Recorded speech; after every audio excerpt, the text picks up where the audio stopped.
Eu quero, nessa manhã, convidar você nesse instante para abrir a sua Bíblia em 1 Coríntios, capítulo de número 13.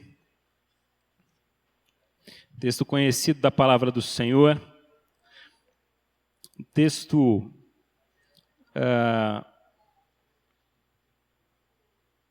que talvez muitos conheçam até mesmo de cor, mas vai ser o texto base da meditação desta manhã. 1 Coríntios, capítulo de número 13. Nós vamos ler do verso 1 até o início, ou até o final, o verso 13. 1 Coríntios 13, capítulo 13, verso 1 ao verso de número 13. Diz assim: Ainda que eu fale as línguas dos homens e dos anjos, se não tiver amor, serei como sino que ressoa ou como prato que retine. Ainda que eu tenha o dom de profecia e saiba todos os mistérios e todo o conhecimento, e tenha uma fé capaz de mover montanhas, se não tiver amor, nada serei. Ainda que eu dê aos pobres tudo o que possuo, e entregue o meu corpo para ser queimado, se não tiver amor, nada disso me valerá. O amor é paciente, o amor é bondoso, não inveja, não se vangloria, não se orgulha, não maltrata, não procura seus interesses, não se ira facilmente e não guarda rancor. O amor não se alegra com a injustiça, mas se alegra com a verdade. Tudo sofre, tudo crê, tudo espera, tudo suporta. O amor nunca perece. Mas as profecias desaparecerão, as línguas cessarão, o conhecimento passará. Pois em parte conhecemos e em parte profetizamos. Quando, porém, vier o que é imperfeito desaparecerá. Quando eu era menino, falava como menino, pensava como menino e raciocinava como menino. Quando me tornei homem, deixei para trás as coisas de menino. Agora, pois, vemos apenas um reflexo obscuro como em espelho. Mas então veremos face a face. Agora conhecemos em parte, então conhecerei plenamente. Da mesma forma como sou plenamente conhecido. Assim, permanecem agora estes três: a fé, a esperança e o amor. O maior deles, porém, é o amor. Feche seus olhos mais uma vez.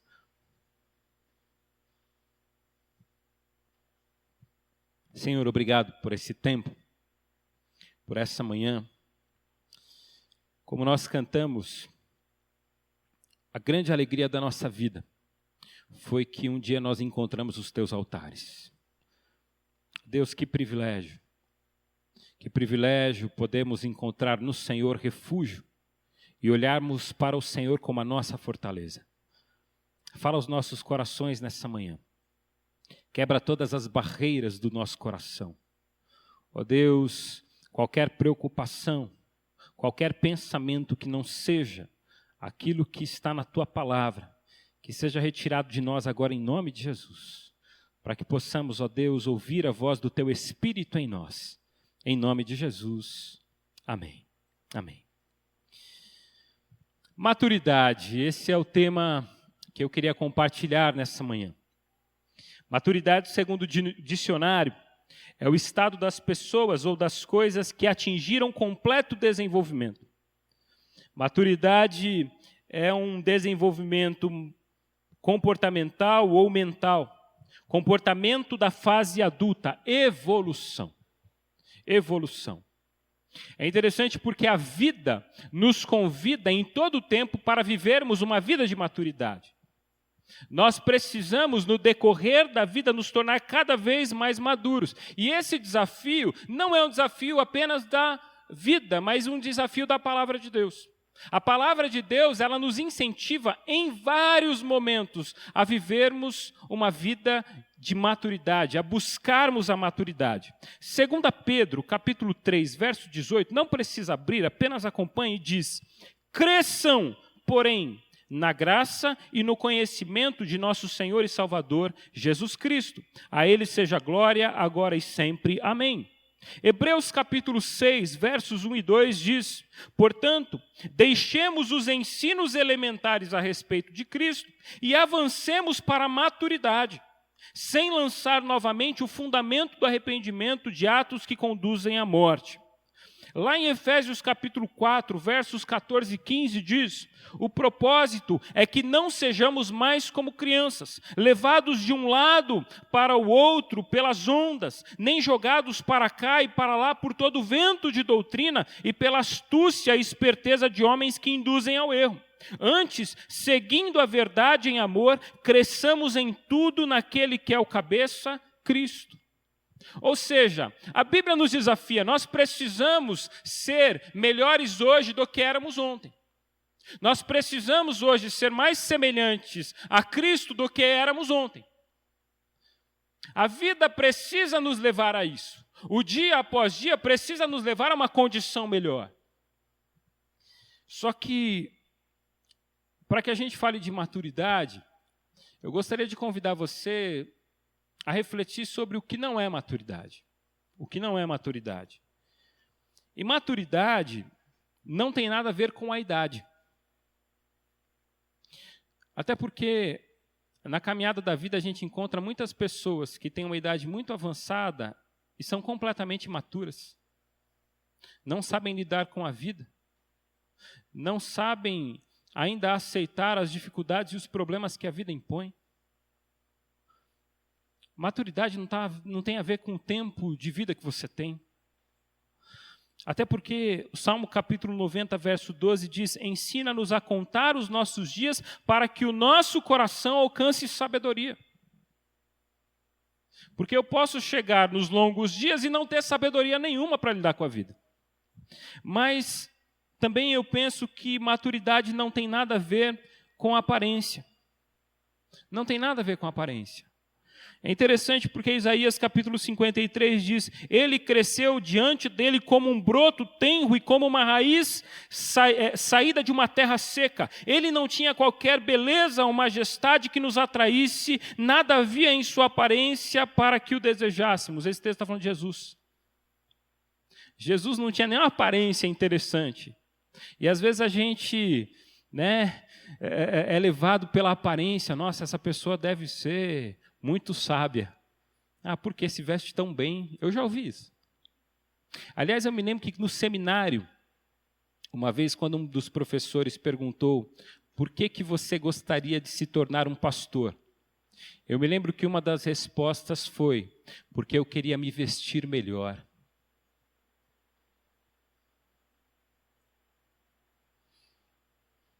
Não há coerência, né? Mas são pensamentos. Maturidade não tem a ver com conquistas. Não tem nada a ver com conquista. Não, essa pessoa alcançou maturidade, olha quantas coisas ela tem, olha quantas coisas ela conquistou na vida. Nós não sabemos como ela conquistou. E a palavra de Deus nos diz, lá em Provérbios capítulo 16, verso 32, eu vou convidar você para abrir nesse texto, Provérbios capítulo 16, verso 32.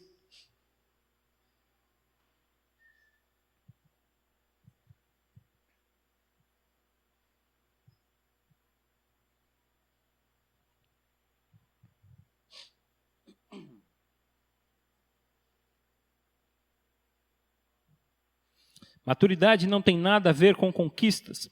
Provérbios 16, 32 diz assim: melhor é o homem paciente do que o guerreiro. Mais vale controlar o seu espírito do que conquistar uma cidade. Ou seja, grandes conquistas não são sinais de maturidade. E em quarto lugar, mais uma reflexão, eu entendo que maturidade também não tem nada a ver com estudo, o quanto você tem de conhecimento. Conhecimento é uma coisa, conhecimento que você adquire com seus estudos e com a vida é uma coisa. Maturidade é outra coisa. Maturidade está mais relacionado àquilo que você faz com o conhecimento que você recebeu durante toda a vida. Então são coisas diferentes. Maturidade não está relacionada a essas 4 coisas. A palavra de Deus diz que o temor do Senhor é o princípio do conhecimento, mas os insensatos desprezam a sabedoria e a disciplina. Ou seja, muito mais importante do que o conhecimento está a sabedoria. A maturidade tem a ver com essa busca de equilíbrio, com a prática daquilo que você tem recebido. A maturidade também tem a ver com o quanto você ama, o quanto você é capaz de amar alguém. Apesar desse texto que nós lemos ser muito utilizado em casamentos, 1 Coríntios capítulo 13 vai muito mais além do que essa realidade. Nós utilizamos para falar sobre o amor, mas 1 Coríntios capítulo 13 está falando sobre maturidade. 1 Coríntios capítulo 13 está falando sobre a nossa capacidade de entender os verdadeiros valores da vida. Se você conhecer e se você estudar o contexto de 1 Coríntios, você vai ver que o apóstolo Paulo, quando ele escreve a primeira carta à igreja de Corinto, ele tem algumas observações muito claras de alguns problemas também muito específicos. A primeira, a igreja de Corinto era uma igreja extremamente, eu diria, animada na sua espiritualidade. Era uma igreja extremamente avivada. Eu acho que o termo que melhor cabe à igreja de Corinto é avivamento. Era uma igreja avivada, naquele conceito que a sociedade nossa de hoje tem, tá? Era uma igreja que cantava muito, era uma igreja que vivia dons espirituais, pessoas falavam em línguas, pessoas tinham visões, pessoas traziam profecias, era uma igreja extremamente dinâmica. Mas o apóstolo Paulo, ele olha para a dinâmica dessa igreja e ele faz algumas reclamações. Dizendo, no capítulo 3, olha, eu gostaria de chamar a atenção de vocês, porque por mais que vocês tenham esse dinamismo todo, há divisão e há divisões muito sérias no meio de vocês. Vocês vivem divisões muito fortes dentro da igreja, e isso não é de Deus. Lá no capítulo 5, ele vai dizer, olha, prestem atenção, porque vocês estão vivendo um contexto de imoralidade sexual muito forte, a ponto de um dos jovens de vocês estar tendo relações com a esposa do pai.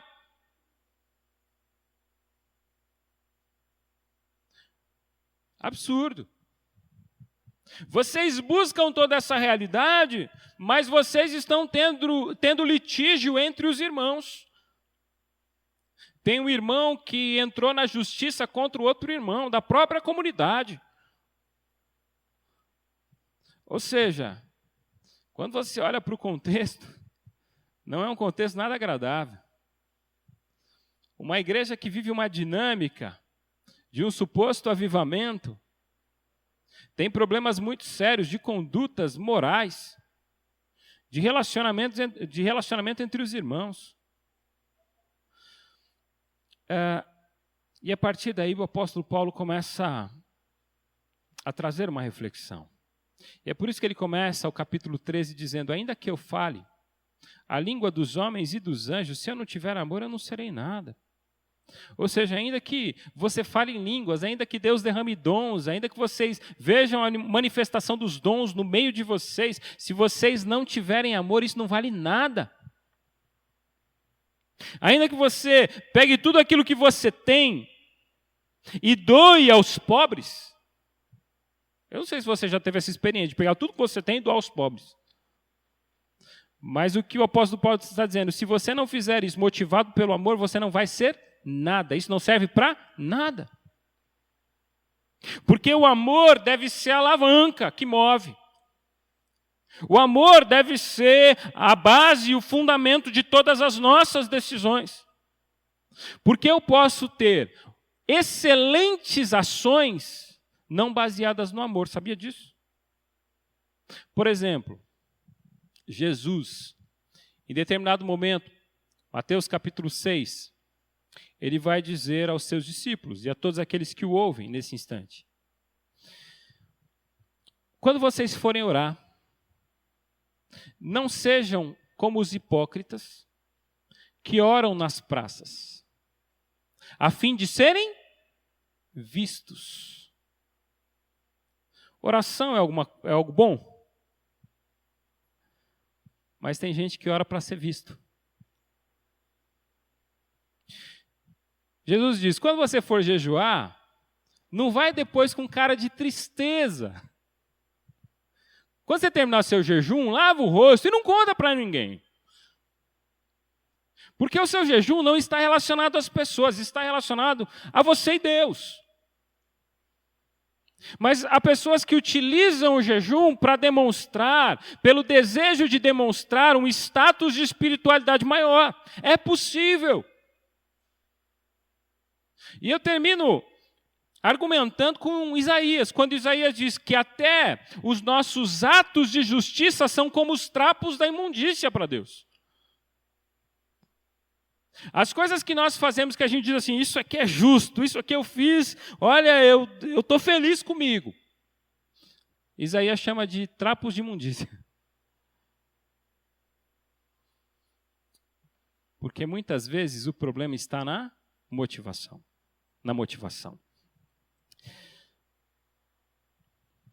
Deus está nos dizendo essa manhã, como igreja, que nós precisamos alcançar a maturidade. Não podemos permanecer como crianças espirituais, meninos espirituais, mas nós precisamos sair do nosso lugar comum. Nós precisamos estar prontos para as mudanças, como a irmã disse aqui no momento de louvor. Nós precisamos estar prontos para os desafios que Deus tem colocado diante do nosso coração. Nós precisamos começar a olhar a vida com maturidade, entendendo tudo aquilo que tem acontecido no nosso dia a dia e aceitando tudo aquilo que tem acontecido no nosso dia a dia. Como vindo de Deus. Porque a pergunta que eu faço para você é, Deus é soberano sobre as nossas vidas, sim ou não? Ele é Senhor. Tudo que acontece nas nossas vidas é por permissão dele ou não? Então por que nós não aceitamos? Então, por que nós rejeitamos? Então, por que nós não o adoramos mesmo nessas condições? Eu quero trazer aqui 3 lições que eu aprendo com 1 Coríntios capítulo 13. Eu quero enfatizar apenas 3. E a primeira lição é sobre a maturidade. A maturidade, em primeiro lugar, ela nos faz esperar as mudanças. Guarde bem isso, a maturidade, ela nos faz esperar as mudanças. Pessoa madura, espera. Pessoas maduras sabem que mudanças são processos e não mágicas. Pessoas maduras conseguem entender que a vida é um processo. Pessoas maduras sabem que há tempo para todas as coisas. Sabem que as aflições deste tempo não podem ser comparadas com a glória que nos está reservada. Pessoas maduras sabem que as suas lutas, elas são passageiras. Pessoas maduras sabem que este mundo vai passar e que nós não estamos colhendo as coisas para esta vida. Nós estamos agindo nesse tempo, nós vamos colher frutos nesse tempo, mas há sementes que você joga hoje na terra que você não vai colher aqui não. Pessoas maduras sabem que estão de passagem. Pessoas maduras sabem que vão passar por essa vida e vão enfrentar muito sofrimento. Mas têm a consciência de que cada sofrimento é importante. E de que um dia todo esse sofrimento vai acabar. Por isso conseguem enfrentar esse sofrimento. Por isso conseguem passar por todos esses momentos com coragem. O texto nos diz que o amor é paciente. Nós precisamos encontrar uma maturidade que nos faça amar.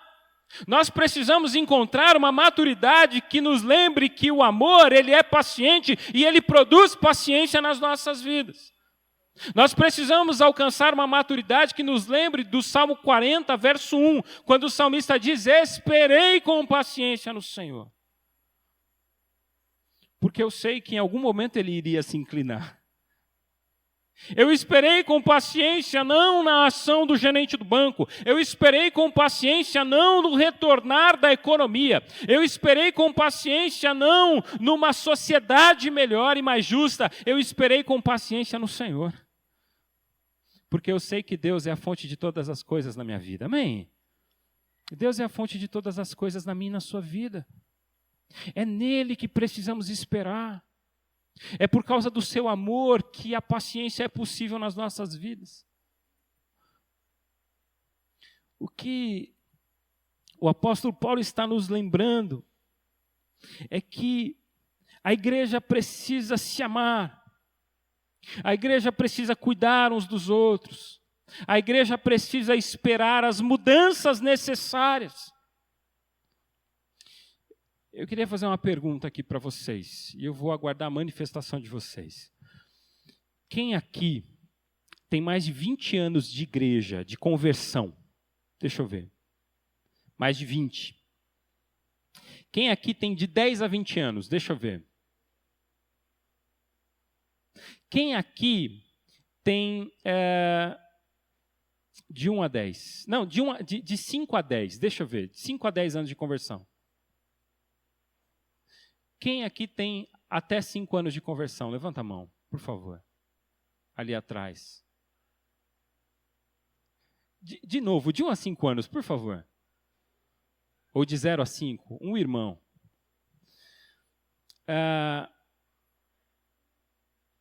Prestem atenção. Primeiro,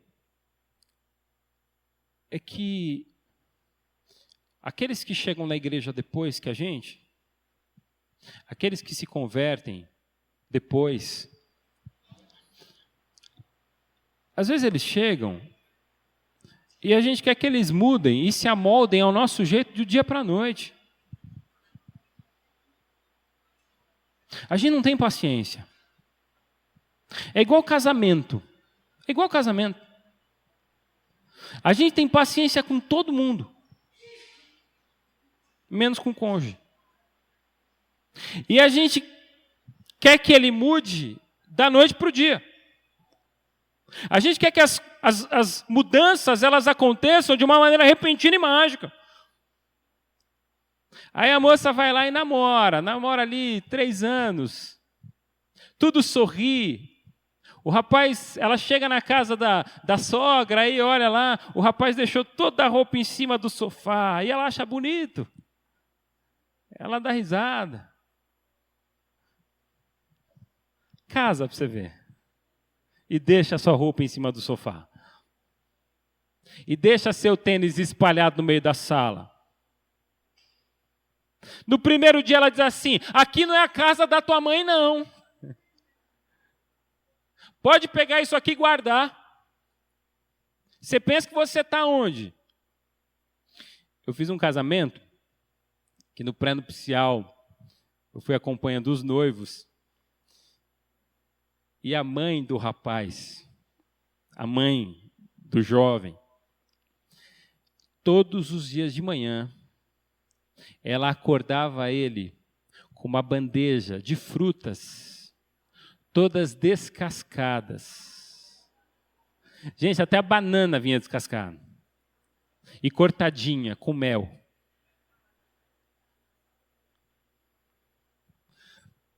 Sabe o que a moça falava? Pastor, já fala para ele que não vai ter isso. Eu falei, mãe, o problema é de vocês. Eu não tenho que falar nada, nisso eu não me meto, não. Você escolheu ele sabendo que era assim na casa dele. Então você tem que ter paciência com ele e ele tem que ter paciência com você, porque ele não está casando com a mãe dele. A questão é, relacionamentos exigem paciência. Vida comunitária na igreja exige paciência. Sabe por quê? Porque nem tudo é do jeito que você quer. Nem tudo é do jeito que você quer. Domingo não vai cantar todas as músicas que você gosta.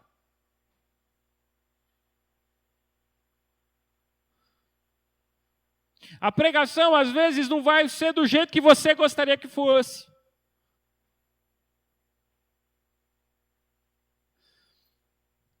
Os relacionamentos não serão do jeito que você quer.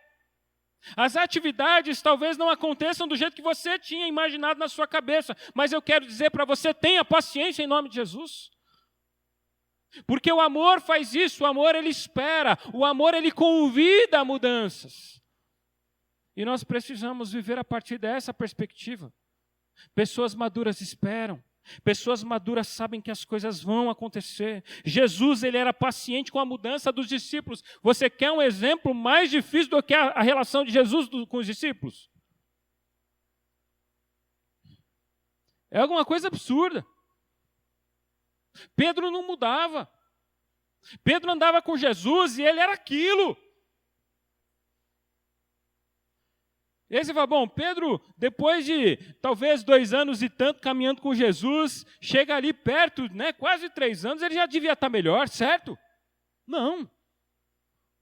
Jesus estava para ser preso, Pedro tira a espada e corta a orelha do guarda. Você acha engraçado isso, né? Cortou a orelha do guarda.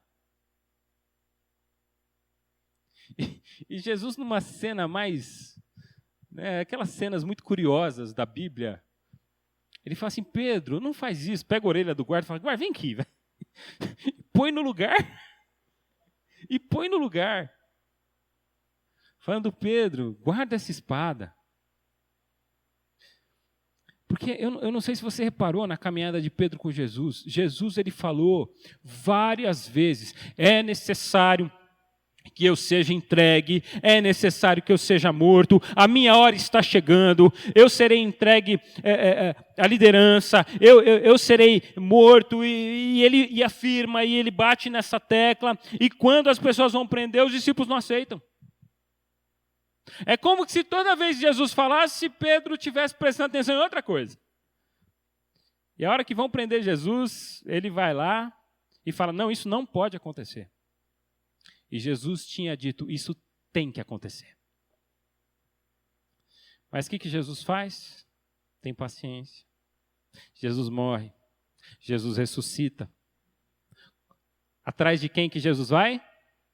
De Pedro. Jesus vai caminhar com Pedro na areia. Pedro, você me ama. Tu sabes que eu gosto de você.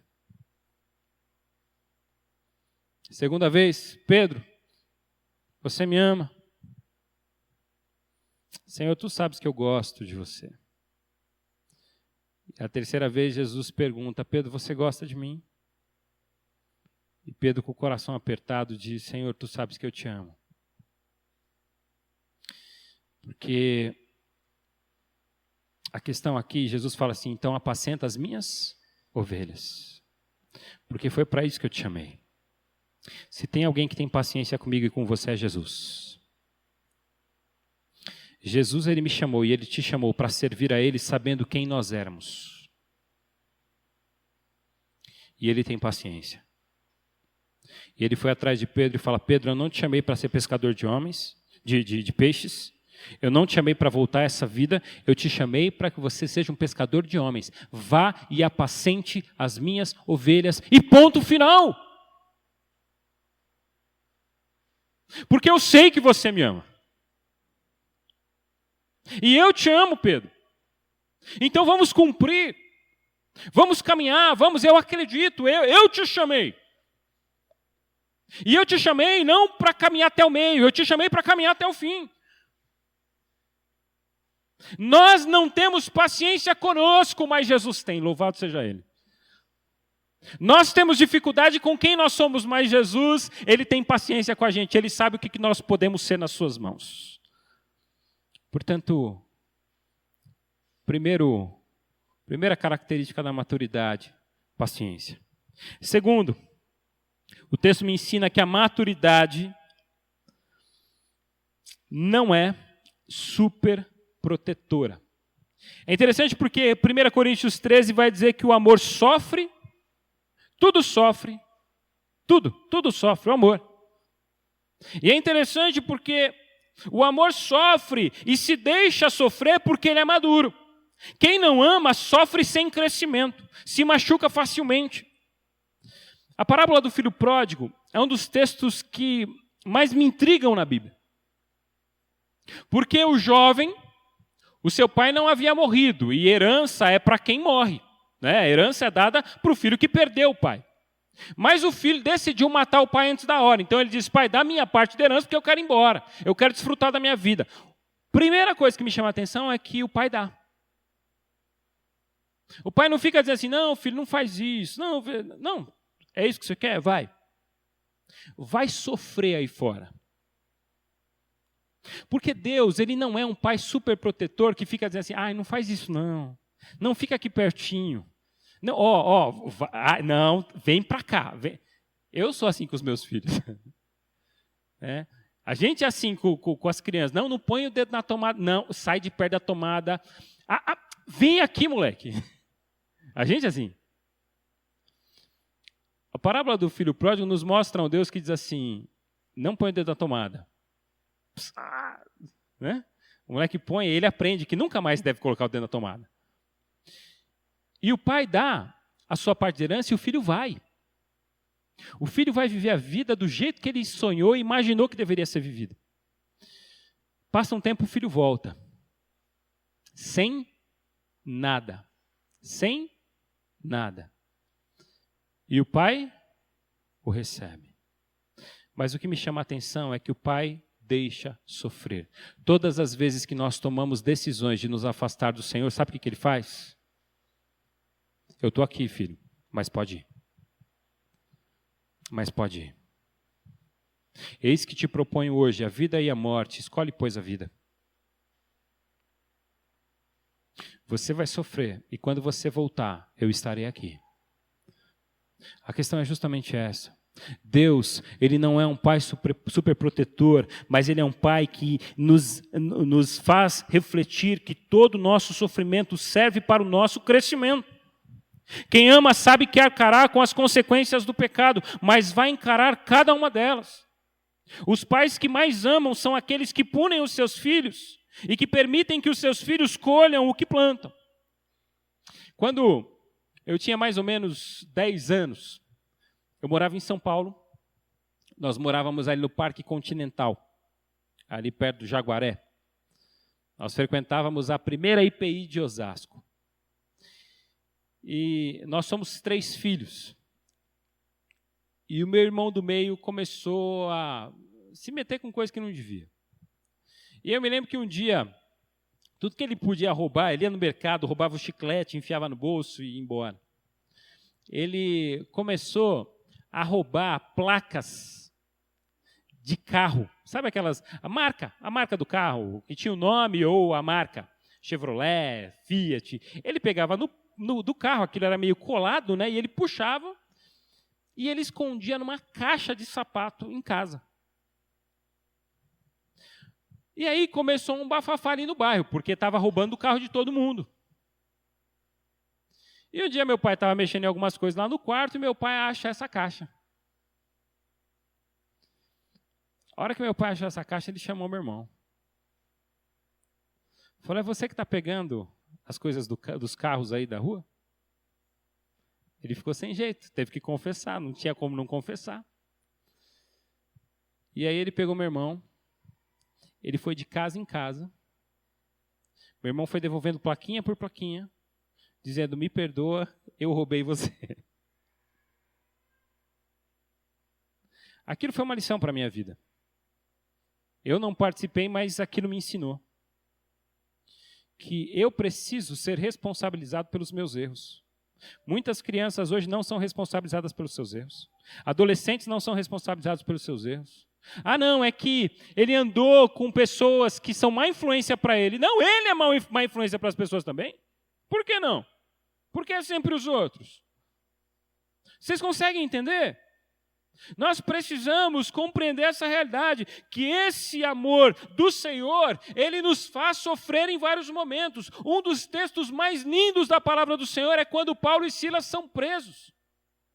Eles são presos de maneira injusta, porque eles trouxeram libertação para a vida de uma mulher, eles foram presos. Mas a Bíblia diz que aqueles homens eram homens maduros. Sabe por quê? Porque com os pés e as mãos presos, sabe o que eles começaram a fazer? A cantar. A cantar. Paulo e Silas, eles começam a cantar na prisão no meio da noite. A Bíblia diz que um terremoto acontece naquele lugar. As celas são abertas, as algemas caem das suas mãos, aqueles homens ficam livres. Mas ao mesmo tempo que aqueles homens são livres, o carcereiro fica desesperado. Porque ao acordar e ver a cena, ele fala, bom, agora eu vou morrer, porque os presos fugiram. Então ele pega uma espada para se matar. E quando ele pega a espada para se matar, Paulo e Silas dizem, não faça isso, nós estamos aqui.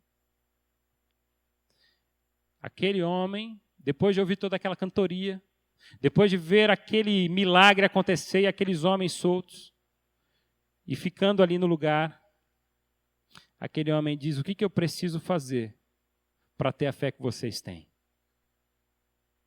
E aí Paulo diz, crê no Senhor Jesus e será salvo você e a sua casa. Eu fico imaginando se Paulo e Silas, eles entram naquela prisão e começam a reclamar da vida. Eu fico imaginando se Paulo e Silas, eles entram naquela prisão e começam a reclamar dos irmãos que não foram visitá-los. Eu fico imaginando Paulo e Silas naquela prisão reclamando porque desde que entregaram a vida para Cristo, tudo tem sido mais difícil.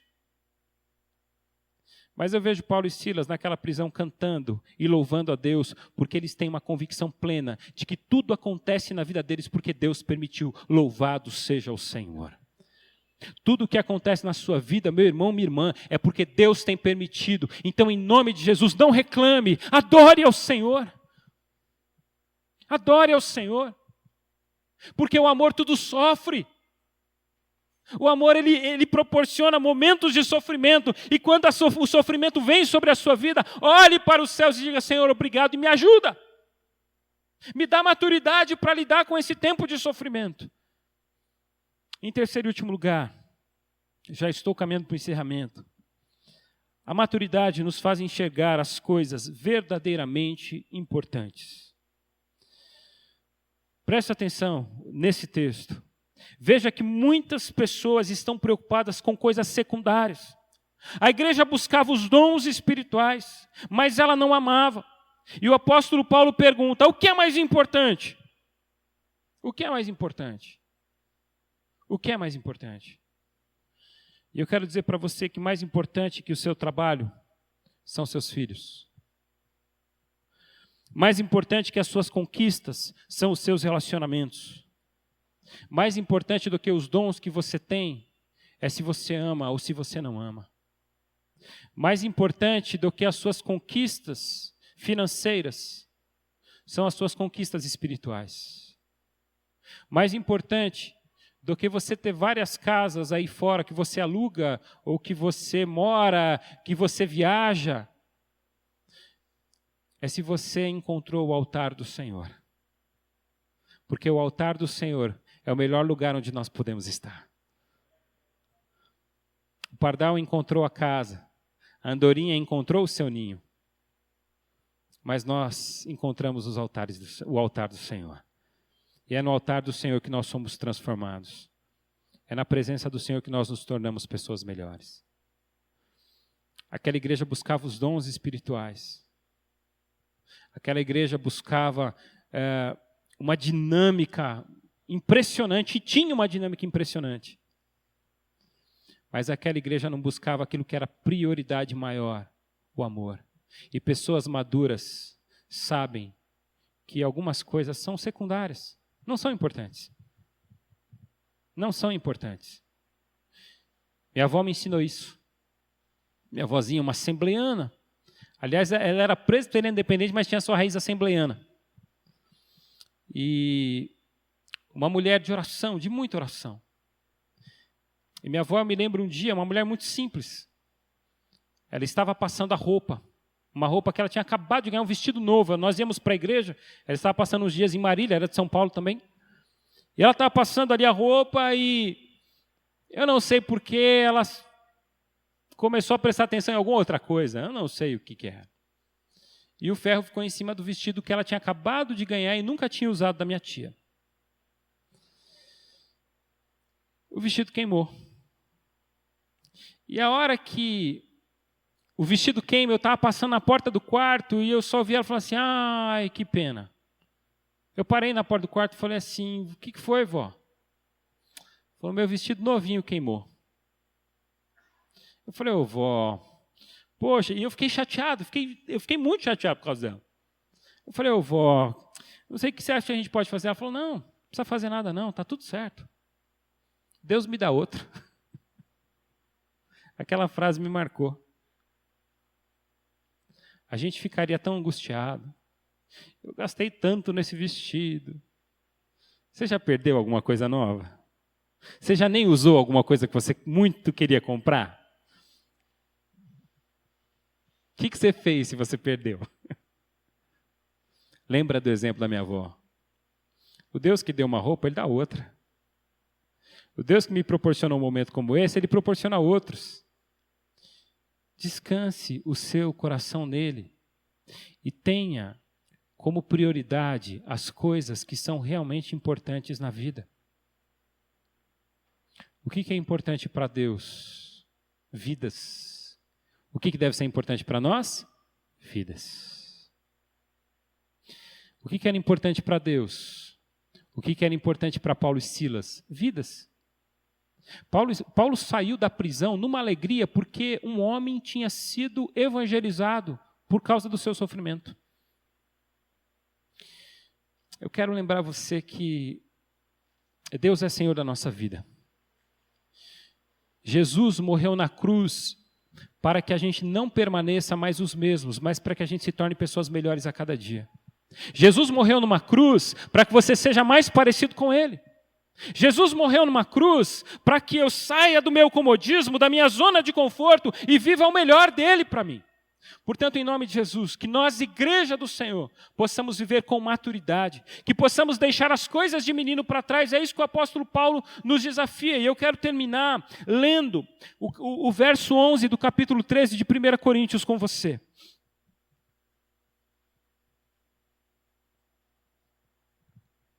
Quando diz: quando eu era menino, falava como menino, pensava como menino e raciocinava como menino. Quando me tornei homem, deixei para trás as coisas de menino. Eu quero desafiar você a deixar para trás as coisas que impedem uma caminhada de maturidade na sua vida. A optar pelo amor, a desenvolver o amor. Porque sabe o que é mais importante? O apóstolo Paulo vai dizer, sabe o que é mais importante? No finalzinho, último versículo. 3 coisas que permanecem. A fé, a esperança e o amor. O maior de todos é o amor. Mas são essas coisas que nós devemos buscar para as nossas vidas. Que Deus assim nos abençoe, em nome de Jesus. Feche seus olhos, vamos orar mais uma vez.